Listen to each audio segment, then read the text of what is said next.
all the way from Los Altos Hills, California, Mr. Henry Evans.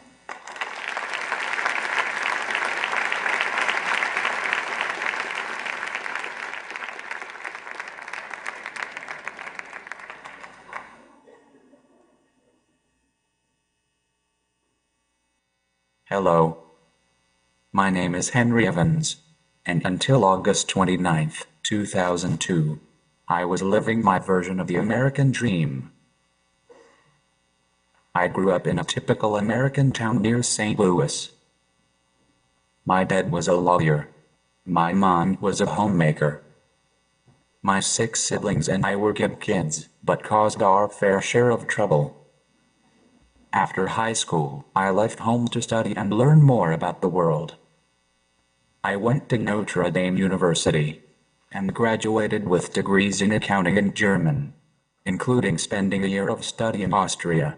Later on, I earned an MBA at Stanford. I married my high school sweetheart, Jane. I am lucky to have her. Together, we raised 4 wonderful children. I worked and studied hard to move up the career ladder, eventually becoming a chief financial officer in Silicon Valley, a job I really enjoyed.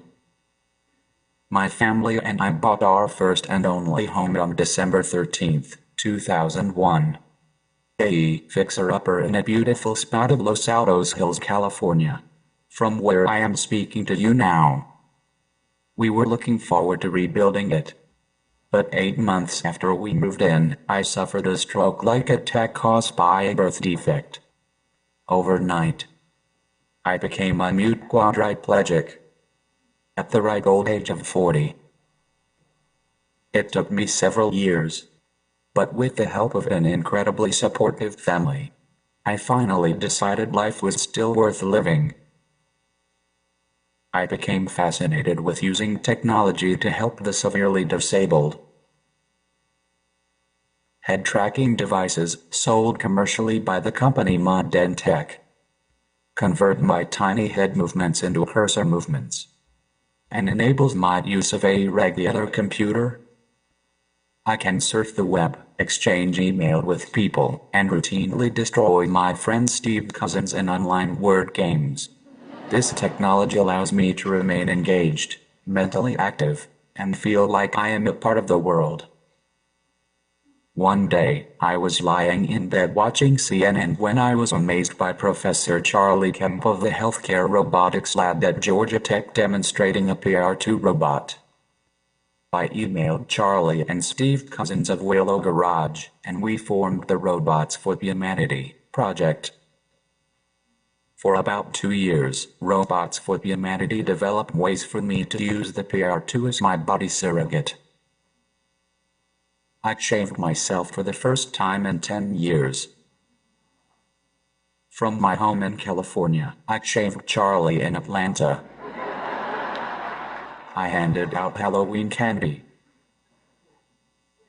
I opened my refrigerator on my own. I began doing tasks around the house. I saw new and previously unthinkable possibilities to live and contribute, both for myself and others in my circumstance. All of us have disabilities in one form or another. For example, if either of us wants to go 60 miles an hour, both of us will need an assistive device called a car. Your disability doesn't make you any less of a person, and neither does mine. By the way, check out my sweet ride. Since birth, we have both suffered from the inability to fly on our own. Last year, Kaijin Xiao of Willow Garage connected me with Chad Jenkins. Chad showed me how easy it is to purchase and fly aerial drones. It was then I realized that I could also use an aerial drone to expand the worlds of bedridden people through flight, giving a sense of movement and control that is incredible.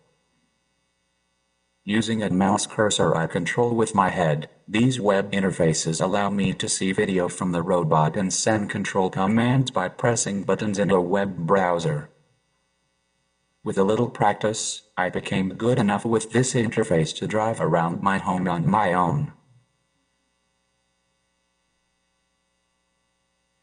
I could look around our garden and see the grapes we are growing.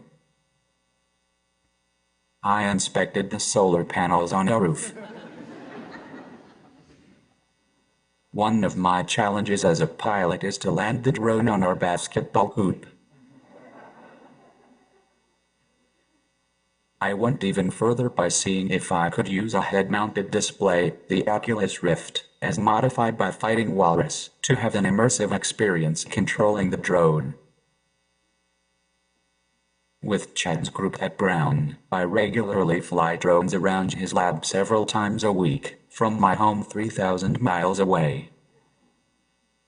All work and no fun makes for a dull quadriplegic, so we also find time to play friendly games of robot soccer. I never thought I would be able to casually move around a campus like Brown on my own. I just wish I could afford their tuition.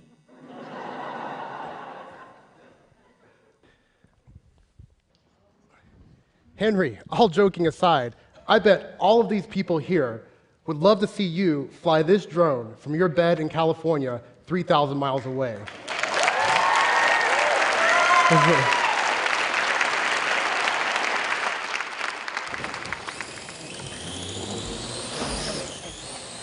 Okay, Henry, have you been to DC lately?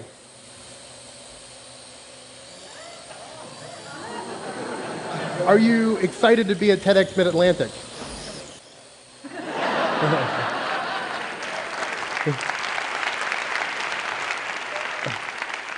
Can you show us how excited you are?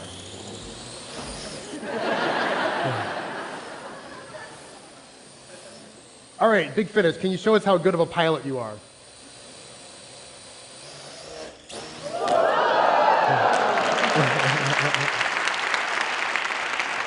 All right, we still have a little ways to go with that, but I think it shows the promise. What makes Henry's story amazing is it's about understanding Henry's needs, understanding what people in Henry's situation need from technology, and then also understanding what advanced technology can provide, and then bringing those two things together for use in a wise and responsible way. What we're trying to do is democratize robotics so that anybody can be a part of this. We're providing affordable, off-the-shelf robot platforms, such as the AR drone, $300, the Suitable Technologies Beam, only $17,000, along with open-source robotic software so that you can be a part of what we're trying to do. And our hope is that by providing these tools, that you'll be able to think of better ways to provide movement for the disabled, to provide care for our aging population, to help better educate our children, to think about what the new types of middle-class jobs could be for the future, to both monitor and protect our environment, and to explore the universe. Back to you, Henry. Thank you, Chad. With this drone setup, we show the potential for bedridden people to once again be able to explore the outside world. And robotics will eventually provide a level playing field where one is only limited by their mental acuity and imagination, where the disabled are able to perform the same activities as everyone else, and perhaps better. And technology will even allow us to provide an outlet for many people who are presently considered vegetables. 100 years ago, I would have been treated like a vegetable. Actually, that's not true. I would have died.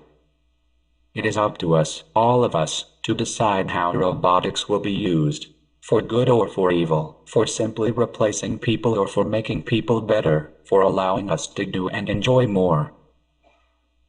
Our goal for robotics is to unlock everyone's mental power by making the world more physically accessible to people such as myself and others like me around the globe. With the help of people like you, we can make this dream a reality. Thank you.